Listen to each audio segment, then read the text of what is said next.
बाहेर पाऊस पडायला सुरुवात झाली की प्रत्येक घरामध्ये फरमाईश चालू होते, ती म्हणजे गरमागरम कुरकुरीत भजी खाण्याची.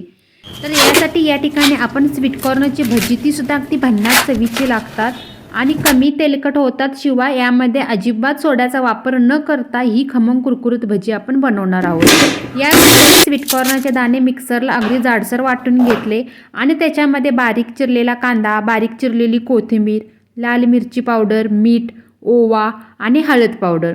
त्यानंतर ही भजी कुरकुरीत होण्यासाठी यामध्ये मी 2 चमचे तांदळाचे पीठ घातले, 4 चमचे बेसन पीठ घालून अगदी स्वीटकॉर्नच्या भरडमध्येच हे पीठ व्यवस्थितपणे मिक्स करून घ्यायचं, म्हणजेच भिजवून घ्यायचं.